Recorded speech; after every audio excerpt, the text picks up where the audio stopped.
श्री शिवाय नमस्तुभ्यं भक्तों, स्वागत है आप सबका आपके अपने YouTube चैनल नमामि शिवजी में। भगवान भोलेनाथ की कृपा हम सब पर सदैव बनी रहे। भक्तों, चैत्र नवरात्रि का पावन पर्व चल रहा है। आज चैत्र नवरात्रि का पहला दिवस है, प्रतिपदा तिथि है। आज हिंदू नव वर्ष प्रारंभ होता है। आज के ही दिन से गुड़ी पड़वा प्रतिपदा तिथि से हिंदू नव वर्ष की शुरुआत होती है। सभी भक्तों को हिंदू नव वर्ष और चैत्र नवरात्रि की हार्दिक शुभकामनाएं। भक्तों, आज के वीडियो में हम सुनाएंगे आपको माता रानी के प्रथम स्वरूप की कथा, जिसे सुनने से घर से दुख दरिद्रता दूर होती है, घर में सुख समृद्धि का वास होता है। वीडियो में आगे बढ़ने से पहले कमेंट बॉक्स में पूरे भक्ति भाव के साथ माता रानी का जयकारा लगाएं, माता रानी का आशीर्वाद प्राप्त करें। चैनल पर पहली बार विजिट हुए, पहली बार मेरी आवाज़ सुन रहे तो चैनल को सब्सक्राइब करके बेल आइकन अवश्य दबाएं। इससे हमारे वीडियो की नोटिफिकेशन आप तक पहुंचती रहेगी और आपको नई नई जानकारी मिलती रहेगी। भक्तों, चैत्र नवरात्रि की प्रतिपदा तिथि, जिसे परवा के नाम से भी जानते हैं, नवरात्रि में माता दुर्गा के 9 रूपों की पूजा पूर्ण श्रद्धा भक्ति के विधि विधान नियम के साथ की जाती है। नवरात्रि के प्रथम दिवस पर माता शैलपुत्री की पूजा आराधना की जाती है। हिमालय के यहाँ जन्म लेने के कारण माँ दुर्गा के इस स्वरूप को माँ शैलपुत्री के नाम से जाना जाता है। माता शैलपुत्री का वाहन वृषभ है, इसलिए माता के इस स्वरूप को वृषारूढ़ा के नाम से भी जाना जाता है। देवी ने अपने दाएं हाथ में त्रिशूल धारण किया, बाएं हाथ में कमल पुष्प। भक्तों, माता देवी के दुर्गा माता का यह प्रथम स्वरूप है। इन्हें माता सती के नाम से भी जाना जाता है। माता रानी को सफ़ेद और लाल रंग बहुत प्रिय है। माता रानी का पूजन करने से घर से दुख दरिद्रता का नाश होता है, घर में सुख समृद्धि का वास होता है।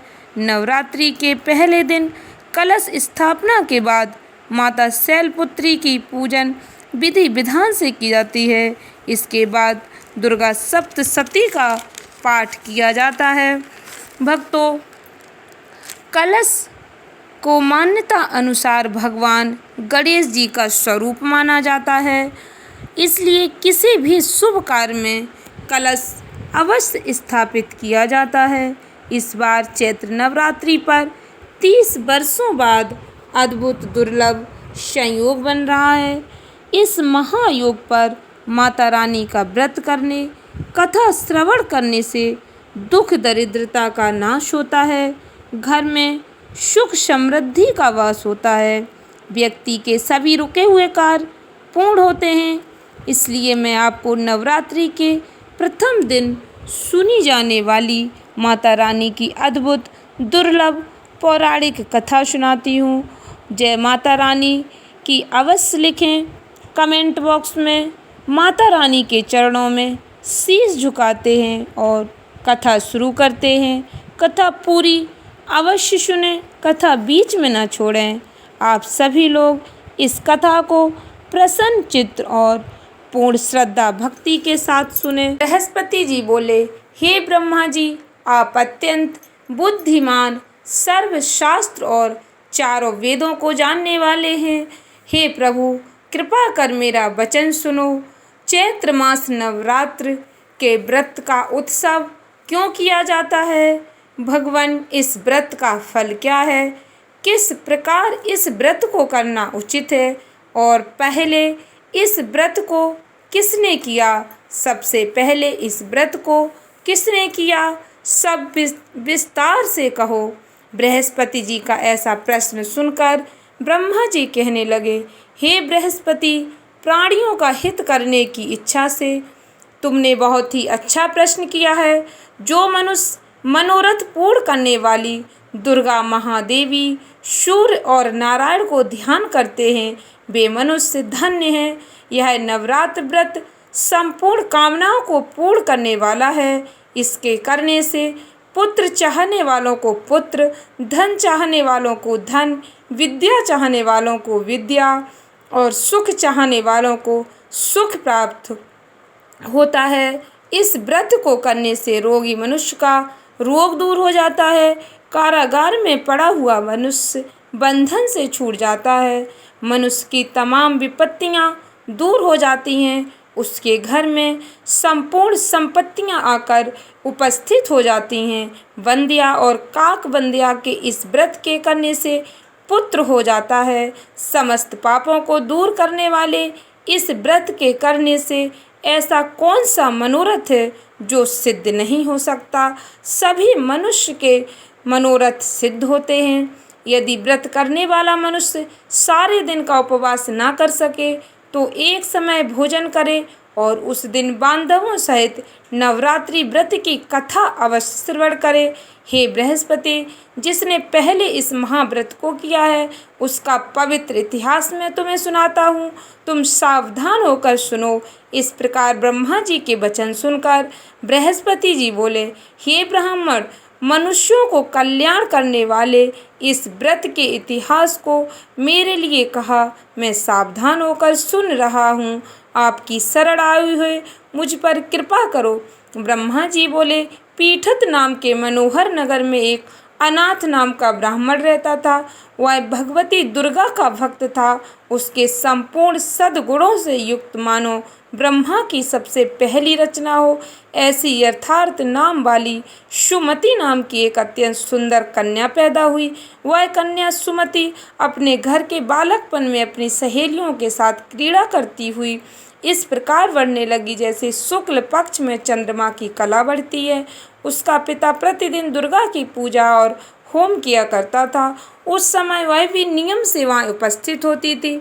एक दिन वह सुमति अपनी सखियों के साथ खेलने लग गई और भगवती के पूजन में उपस्थित नहीं हुई। उसके पिता को पुत्री की ऐसी असावधानी देखकर क्रोध आया और पुत्री से कहने लगा, हे दुष्ट पुत्री, आज प्रभात से तुमने भगवती का पूजन नहीं किया। इस कारण मैं किसी कुष्ठी और जय माता दी दरिद्र मनुष्य के साथ तेरा विवाह करूँगा। इस प्रकार कुपित पिता के वचन सुनकर सुमति को बड़ा दुख हुआ और पिता से कहने लगी, हे पिताजी, मैं आपकी कन्या हूँ। मैं आपके इस सब तरह से अधीन हूँ। जैसी आपकी इच्छा हो मेरा विवाह कर सकते हो। वही जो मेरे भाग्य में लिखा होगा वही। मेरा तो इस पर पूर्ण विश्वास है।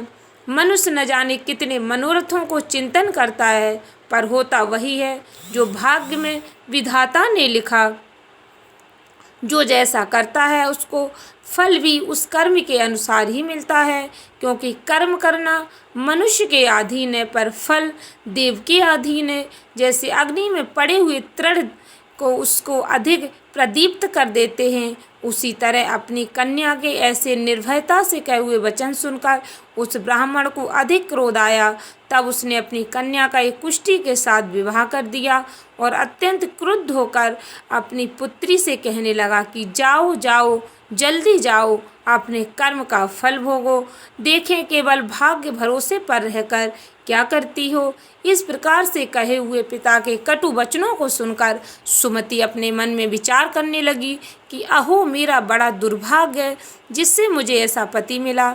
इस तरह अपने दुख का विचार करती हुई सुमति अपने पति के साथ वन चली गई और भयानक वन में कुशा युक्त उस स्थान पर उन्होंने वह रात बड़े कष्ट से व्यतीत की। उस गरीब बालिका की ऐसी दशा देखकर भगवती पूर्व पुण्य के प्रभाव से प्रकट होकर सुमति से कहने लगी, हे ब्राह्मणी, मैं तुम पर प्रसन्न हूँ। तुम जो चाहो वरदान मांग सकती हो। मैं प्रसन्न होने पर मनोवांछित फल देती हूँ। इस प्रकार भगवती दुर्गा का वचन सुनकर ब्राह्मणी कहने लगी कि आप कौन है जो मुझ पर प्रसन्न हुई हो।